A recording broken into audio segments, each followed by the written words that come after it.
Muy buenas tardes a todos. El día de hoy vamos a hablar sobre principios técnicos sobre fertilización foliar. Para el día de hoy vamos a hablar sobre qué factores están asociados a mejorar la eficacia de nuestras aplicaciones.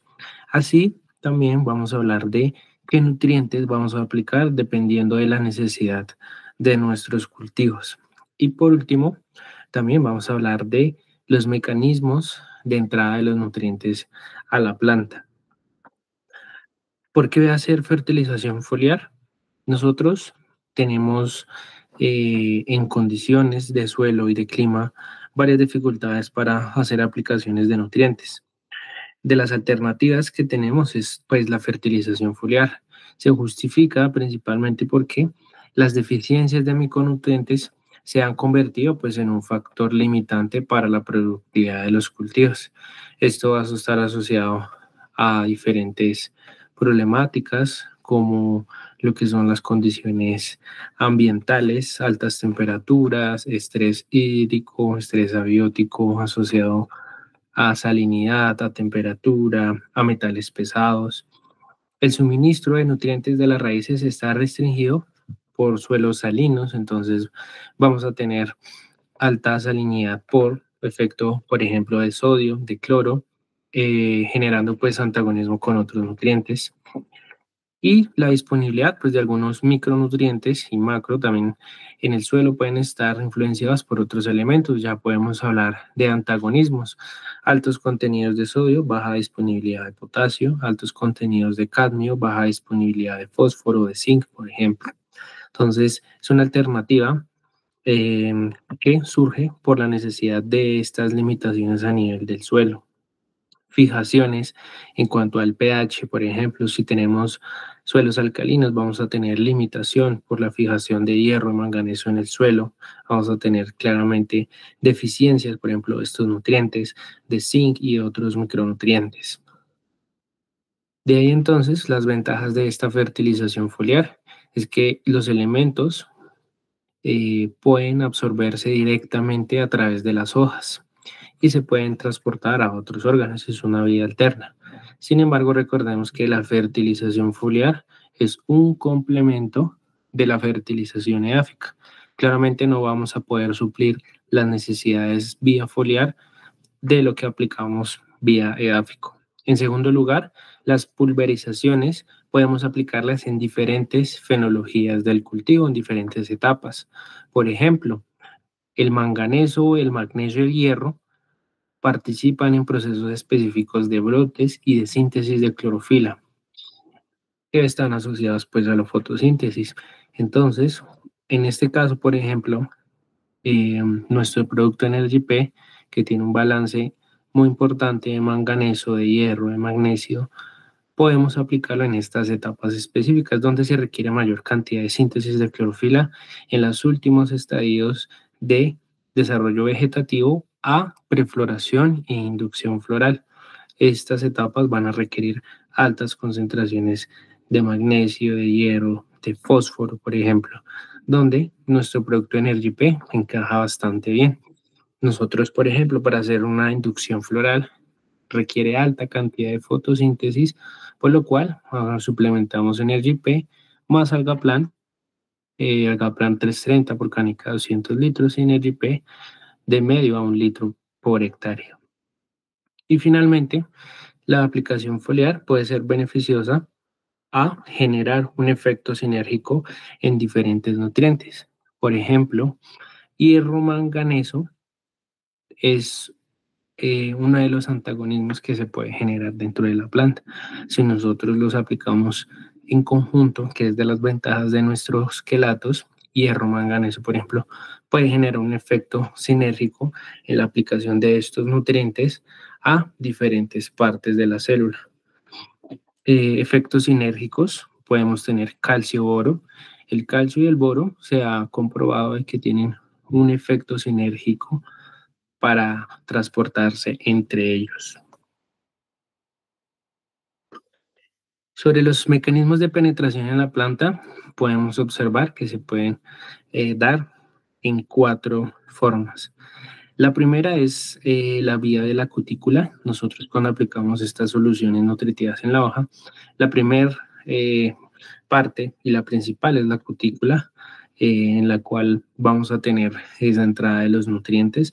La segunda vía van a ser las grietas e irregularidades de la cutícula. Aquí hablamos, por ejemplo, de rajamientos, de crecimiento anormal, donde se van a generar algunos poros para permitir la entrada de los nutrientes.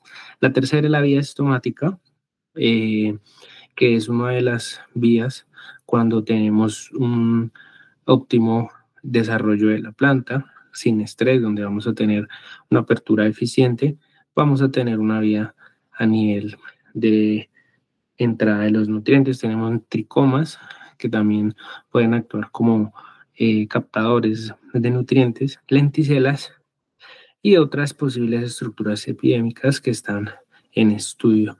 La última, que también está asociada en general pues, al tema de la pared celular, de la membrana, de la cutícula, son los ectoesmos, que son espacios submicroscópicos en esta pared celular que permiten la entrada de los nutrientes. Entonces aquí vemos la entrada, puede ser a través de ectoesmos, a través de estomas, donde va a llegar pues a las células finalmente. Este mecanismo de penetración tiene varios pasos. El primer paso, pues tenemos el mojado claramente de la fertilización, entonces estos puntos blancos vemos que son los fertilizantes. La segunda o el segundo paso es la penetración a través de esta pared celular epidermal, pues que se genera a nivel del exterior. Entonces hay una entrada. Recordemos que la cutícula tiene una carga negativa. Es muy importante. Si tenemos una carga negativa, significa que si aplicamos nutrientes que no estén quelatados, posiblemente puedan tener una interacción y nos pueda limitar la entrada de estos nutrientes. Si aplicamos quelatos, en caso de nuestros micronutrientes, calcio, magnesio, los complejos de boro, van a proteger el ion con el quelato y evitar esa interacción de la carga negativa de la cutícula, va a permitir una entrada eficaz. El tercer paso va a ser la entrada de forma en el aproplasto de la hoja, entonces son por estos espacios intercelulares donde van a entrar los nutrientes. Y la otra vía va a ser por la vía de la entrada y absorción en el simplasto de la hoja. Entonces aquí observamos ya una entrada de estos nutrientes al interior de la célula. Esta absorción y translocación de nutrientes se puede dar mediante varios procesos. Puede ser activo, es decir, un proceso en el cual vamos a generar un gasto energético. Aquí asociamos pues al ATP. Entonces, cuando hacemos aplicaciones foliares, claramente a la planta le va a generar un costo energético eh, tomar esos nutrientes y transportarlos a las células. Cuando están quelatados van a tener un menor costo energético debido a que eh, esa entrada de iones no le va a generar alguna interacción que requiera generar un gradiente y una homogeneidad en las cargas y nutrientes adentro de la célula. Otra vía va a ser la pasiva, donde no va a haber un costo energético. Cuando ya tenemos entrada en el interior de la célula, ya los nutrientes pueden eh, cumplir sus funciones. Aquí hablamos, por ejemplo, de estos quelatos orgánicos, nuestro complejo carboxipoliol, que va a facilitar la función de estos nutrientes debido a que el quelato se va a degradar de una forma más rápida y eficaz con respecto a quelatos sintéticos. El quelato sintético puede entrar de una manera también eficaz, sin embargo, el nutriente no va a ser degradado completamente. En cuestión de tiempo va a tener una degradación más prolongada en el tiempo, es decir, que vamos a tener unas respuestas más tardías.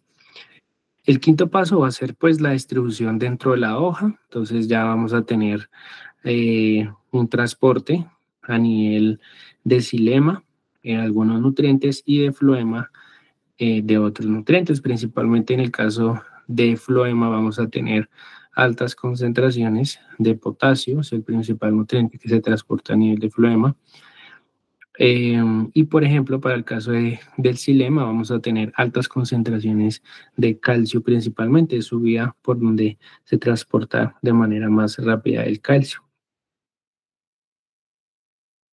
Si hablamos del tema de los quelatos, aquí observamos que tenemos una carga, poros hidrofílicos por debajo de estas ceras y cutinas que está eh, encontrada en las hojas. Vamos a tener que pueden tener cargas positivas, negativas. Es por eso que cuando utilizamos nuestros quelatos y moléculas complejas, van a tener una absorción más rápida y eficaz. Por otro lado, tenemos la vía también para la toma de potasio, de nitratos, sin hierro, de boros, de aminoácidos y sacarosa, que también, digamos, se puede dar de una manera más eficaz cuando los tenemos en forma de complejos. Los mecanismos de penetración en la hoja van a cumplir tres etapas, principalmente la primera es la retención de este producto en la hoja. Entonces necesitamos utilizar todas las herramientas posibles para garantizar que la hoja tenga un buen cubrimiento con esa solución nutritiva. La etapa 2 va a ser el transporte del nutriente a las células, entonces aquí hablamos de ese mecanismo de penetración, si hay o no hay interacción, va a ser de una manera más rápida. Y la etapa 3 pues va a ser el movimiento de estos nutrientes vía floema o xilema a nivel de órganos vertederos, en este caso pueden ser frutos, o en el caso de la planta de papa van a ser los tubérculos. La absorción foliar eh, para cada nutriente va a ser diferencial, es de su movimiento. Esto va a estar condicionado por las cargas positivas, por el radio iónico y valencia que puedan tener estos nutrientes. Si hablamos en términos de mayor movilidad a menor movilidad, primero hablamos de la alta movilidad que puede tener el potasio. Recordemos que el potasio en su estado y su valencia es +1, entonces tiene una carga que facilita la movilidad muy rápida del potasio. Si nosotros aplicamos fertilizantes foliares de potasio, como puede ser nuestro K-fruto, vamos a tener unas respuestas muy rápidas a nivel de translocación. Otro elemento va a ser el amonio, que también son, para el caso de aporte de nitrógeno, vamos a tener una mayor movilidad con respecto a otros nutrientes que tienen una valencia +2. Aquí vamos a empezar una limitación para que se pueda favorecer esa movilidad. Por ejemplo, lo que es el hierro y manganeso, vamos a tener menores movilidades y más si, por ejemplo, en el caso del hierro, tenemos en estado de valencia 2, es un elemento de mediana movilidad, pero en estado +3 vamos a tener una movilidad media a baja movilidad. Si hacemos una comparación de estos nutrientes de mayor a menor, tenemos una alta movilidad de potasio, de amonio, magnesio, zinc, cobre, y en menor instancia vamos a tener hierro y manganeso. También aquí en estos últimos lugares podemos encontrar lo que es el boro y el calcio. Tenemos varios tipos de fertilización foliar. El primer tipo de fertilización es la correctiva. Esta se define cuando hay presencia de deficiencias nutricionales en los cultivos debido a varios factores, por no aplicación de nutriente o estrés o condición del suelo. Entonces aquí observamos una deficiencia, por ejemplo, de manganeso en cultivo de gulupa debido a la condición del suelo con pHs alcalinos. Aquí vemos la imagen que hemos visto en anteriores clases, donde podemos ver las deficiencias de diferentes nutrientes según su alta o baja movilidad. Aquí tenemos las deficiencias de elementos de alta movilidad y de baja movilidad. El segundo tipo es la fertilización foliar preventiva. Entonces aquí vamos a hablar de históricos, datos históricos que podamos tener del cultivo y de la zona. Entonces aquí hablamos, por ejemplo, de los históricos que nos puedan dar los suelos, de los pHs. Si nos dan un pH, por ejemplo, alcalino, ya sabemos cuáles nutrientes pueden estar limitados o micronutrientes. Hablamos de hierro, de manganeso, de zinc, de boro. Por lo tanto, es necesario hacer unos aportes preventivos para mitigar el efecto posible de estas deficiencias, así como también el clima. Si tenemos condiciones de altas temperaturas en ciertas épocas del año, vamos a tener que utilizar bioestimulantes para que las plantas estén en óptimas condiciones cuando lleguen estos eventos. Por ejemplo, en el caso de arroz, utilizamos Algaplan en primera aplicación de fertilización, y en el mes siguiente hacemos otra aplicación foliar para que las plantas puedan tener un vigor óptimo cuando podamos tener estos eventos climáticos de altas temperaturas o de sequía. La otra fertilización es la fertilización complementaria. Esta fertilización complementaria, pues, como su nombre lo indica, básicamente es complementar esa fertilización edáfica, pero es justificada por los altos requerimientos y altas demandas de ciertos nutrientes en épocas, por ejemplo, de llenado. Aquí hablamos de cultivo de tomate, entonces sabemos que en el cultivo de tomate podemos tener dos racimos en llenado, eh, un racimo en cuajado, un racimo en floración, un racimo hasta ahora en inducción, lo cual les va a exigir una alta cantidad de nutrientes. Aquí por eso nosotros recomendamos aplicaciones de cafruto, de fósforo, de boro y zinc para mejorar, por una parte, el cuajado, la viabilidad de polen de las flores, y por otro lado, fósforo, potasio, boro para mejorar el llenado de estos racimos. Como bien sabemos, estas altas tasas de translocación de azúcares nos van a exigir altas tasas de fotosíntesis. Por lo tanto, también hacemos un mantenimiento de Green Mix para aportar balance de micronutrientes y de magnesio para mejorar la fotosíntesis. Aquí es una recomendación que nosotros hacemos, por ejemplo, para el caso del tomate, donde vamos a encontrar que las altas tasas de transpiración se dan en estas etapas. En estas etapas más maduras tenemos unas bajas tasas de transpiración. Como el calcio se mueve por corriente transpiratoria, lo ideal es que nosotros hagamos aplicaciones en estas etapas dirigidas al fruto y dirigidas a las hojas cercanas de estos racimos para que tenga una mayor movilidad.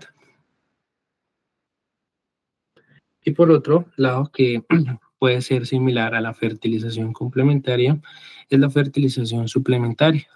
Justamente también va a ser para suplir esas exigencias nutricionales también de los cultivos.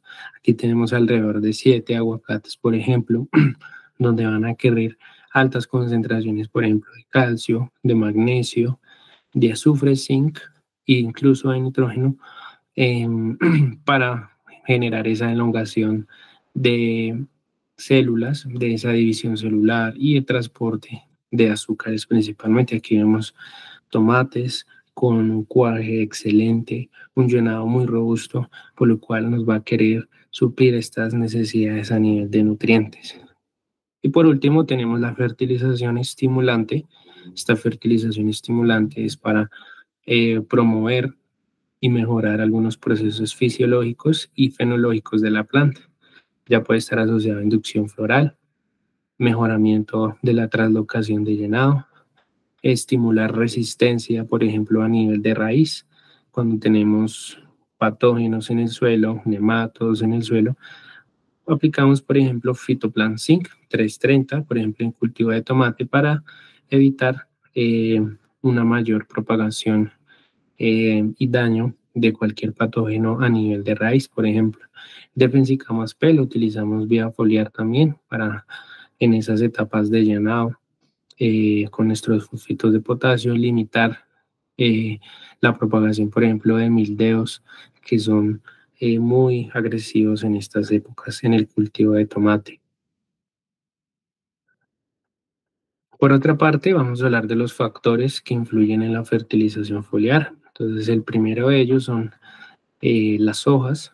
Entonces, claramente, fertilizar a nivel foliar cultivos de arroz, con respecto a cultivos de tomate. Las hojas claramente tienen una arquitectura totalmente diferente, así como comparar ángulos de inserción, como por ejemplo el ángulo que tiene una hoja de maíz o un ángulo que puede tener una cucurbitácea, por ejemplo, que es totalmente muy nivelada para que todo el producto pueda caer sobre la hoja.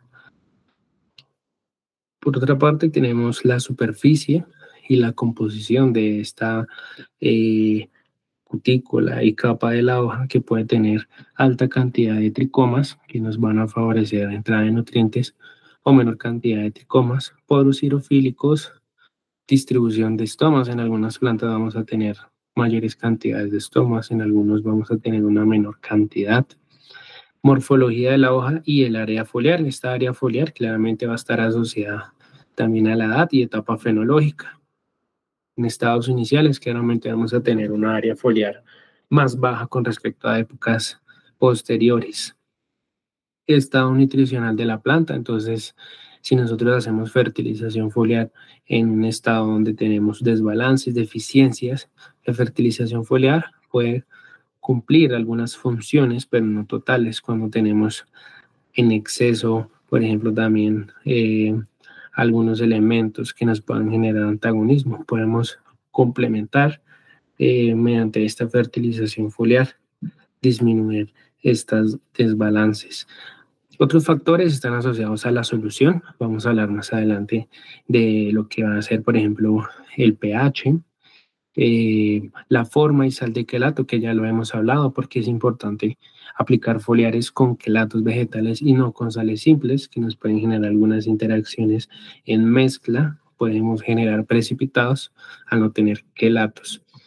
El ion acompañante también va a favorecer la asimilación. Si tenemos elementos de alta movilidad como nitrato de potasio, algunos sulfatos con respecto a otros nutrientes, por ejemplo, si hablamos de sulfatos de hierro, si comparamos con una velocidad de un sulfato o un quelato de hierro, vamos a tener una mayor velocidad, una mayor translocación. Y si tenemos un sinergismo en quelato de más de un nutriente. Entonces aquí hablamos de calcio, borosín, el caso de hierro, manganeso, hierro, molibdeno, manganeso, zinc, que pueden actuar como un sinergismo para mejorar la velocidad entre ellos dos nutrientes. Surfactantes, aquí ya hablamos de temas de coayudantes, van a ser muy importantes para mejorar la asimilación de los nutrientes. Sustancias que nos pueden promover, bioestimular a la planta como aminoácidos y otros tipos de moléculas como las hormonas para mejorar la translocación y aspersión. Entonces vamos a hablar de la hora del día y el tamaño de la gota. Por otra parte, tenemos la luz y el fotoperiodo. Entonces, claramente, esta luz y el fotoperiodo, pues vamos a tener algunas horas donde vamos a tener las altas tasas de fotosíntesis, que van principalmente dentro de las 8 de la mañana y 11 del día. Tenemos las mayores tasas. Posterior, tenemos unas menores tasas de fotosíntesis que están asociadas a al menor cierre estomático. Temperatura, humedad atmosférica, el viento también. Podemos tener movilidad de nuestras gotas por altas fuerzas de viento que nos van a disminuir la eficacia de la aplicación. Y el suelo, ya hablando en términos de condiciones que nos limitan la absorción por estrés abiótico. Para el caso puntual del pH de la solución, el pH que vamos a considerar es que en una solución, en la solución del apoplasto, que era la que observábamos en la hoja, es de carácter ácida. Estamos hablando de un pH 5. Es por eso que estas soluciones nutritivas debemos manejarlas más o menos en este rango, a nivel ácido. ¿Qué sucede si hacemos aplicaciones, por ejemplo, ya de soluciones neutras alcalinas, por ejemplo, eh, de 7,2, 7,5, o incluso si las generamos muy ácidas, si hacemos esa mezcla alrededor de, por debajo de 4, 5, que nos lleva a 4,2. Vamos a limitar un poco a la planta en cuanto a este equilibrio iónico.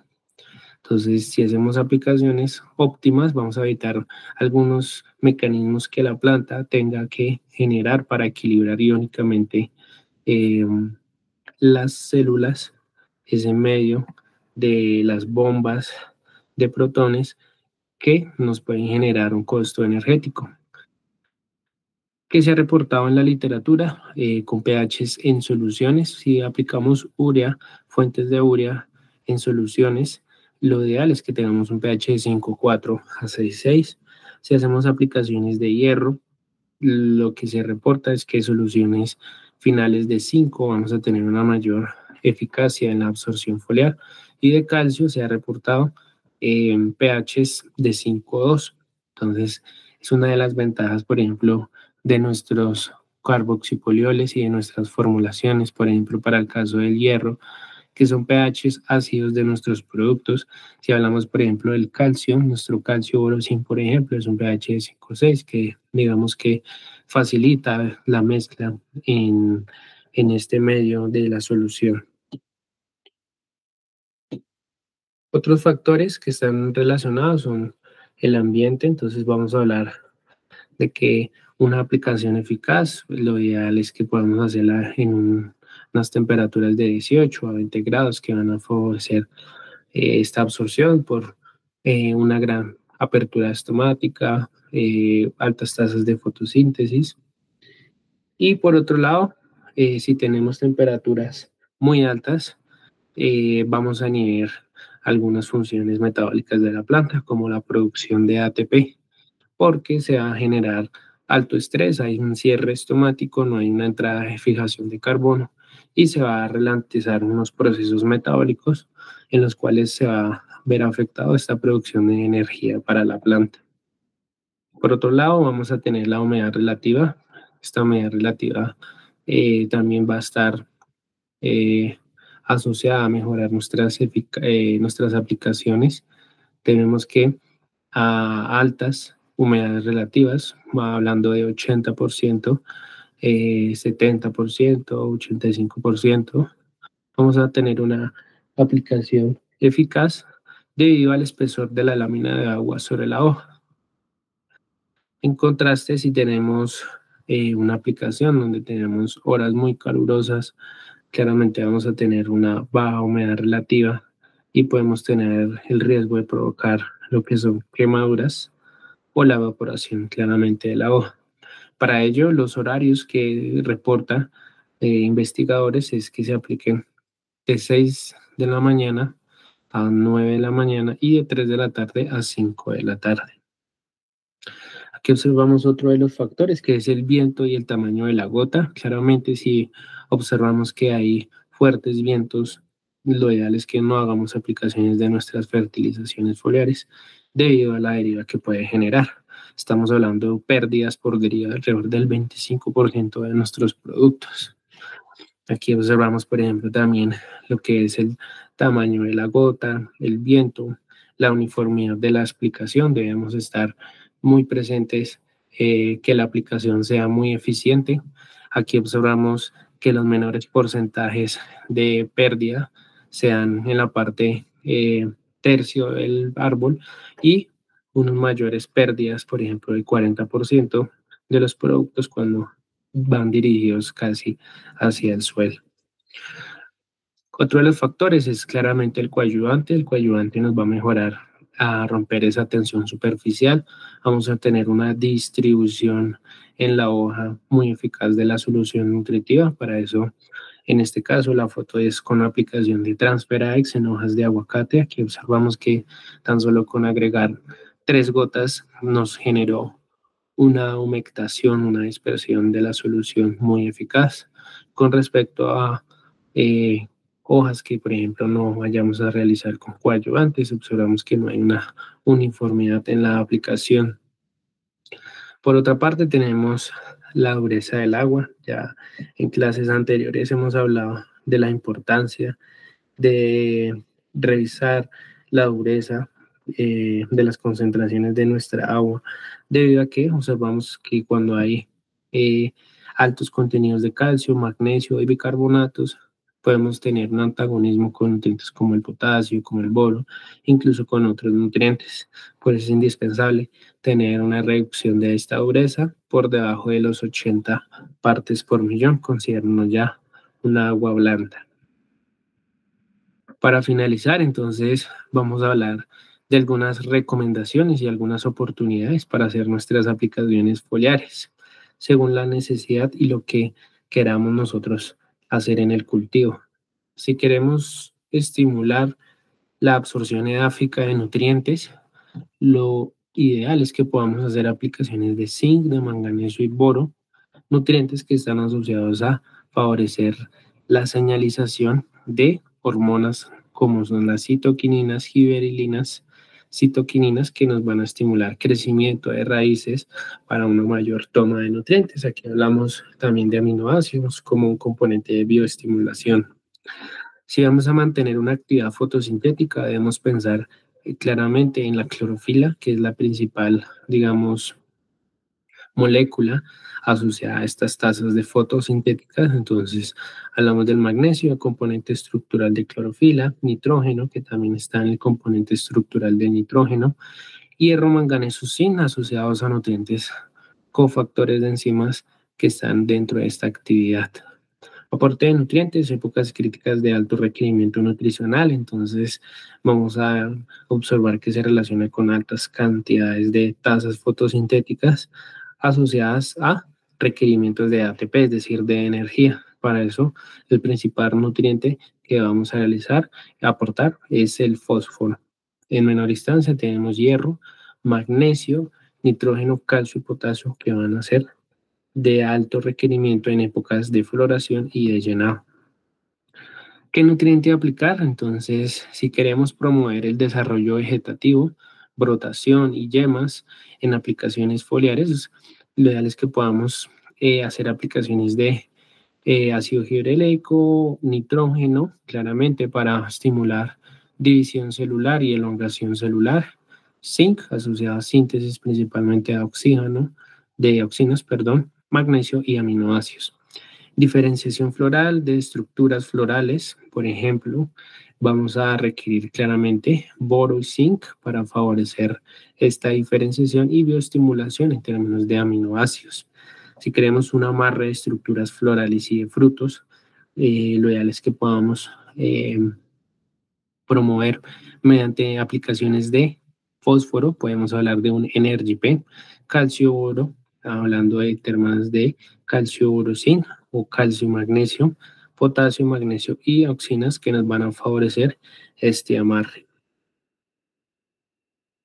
Si queremos promover elongación de estructuras, es decir, de tallos, tubos polínicos y elongación de frutos, vamos a hablar de nitrógeno asociado a elongación celular, potasio, zinc, boro, ácido gibrélico, auxinas y glicina, que son aminoácidos que bioestimulan estos procesos. Si vamos a estimular translocación de solutos, azúcares, sacarosa, nutrientes, los tres principales son potasio, boro y fósforo, que nos van a permitir esa translocación y llenado de estos nutrientes. Si hablamos de maduración de frutos o cosechas, ya hablamos puntualmente, por ejemplo, de algunas fuentes, pueden ser fosfatos de potasio, boratos de potasio y o ácidos fúlbicos que nos van a permitir una mayor maduración en menor tiempo.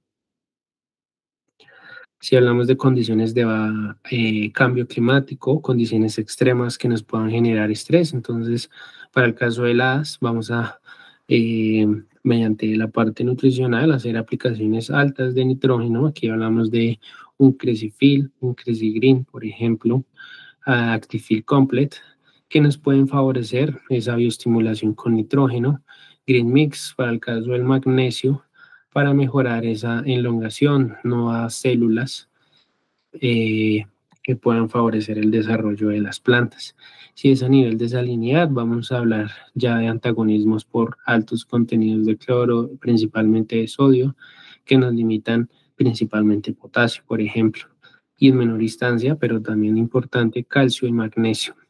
y así como aplicaciones de polisacáridos, oligosacarinas, aminoácidos, antioxidantes que nos van a favorecer el ajuste osmótico, así como de la prolina.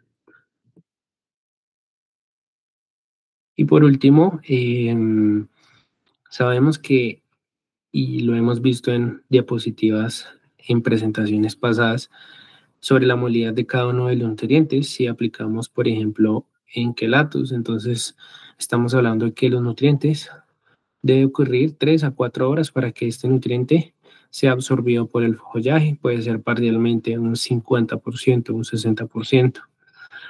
Es decir, que alrededor de unas 7 horas ya en algunos nutrientes de alta movilidad podamos tener el 100% de la absorción del nutriente. Por lo tanto, ¿cuándo tomar análisis foliares después de que hagamos un ejercicio de un desarrollo comercial en nuestras parcelas que nos puedan dejar en campo nuestros clientes? Lo ideal es que lo hagamos a los 2 días, podamos tomar estos análisis, estas muestras, que van a ser muy importantes también, la forma del muestreo, el tercio medio, hoja completamente fotosintéticamente activa, que no sea madura, muy madura, y tampoco que sea una hoja en nuevo desarrollo. Si hablamos posteriores a 15 días, 10 días, por ejemplo, debemos tener en cuenta que estos nutrientes que se absorbieron a nivel foliar pueden ser traslocados claramente a otros órganos de la hoja y no se van a poder cuantificar a nivel de análisis. Muchas gracias por la presentación, por la asistencia. Espero que haya sido muy importante este contenido, esta información.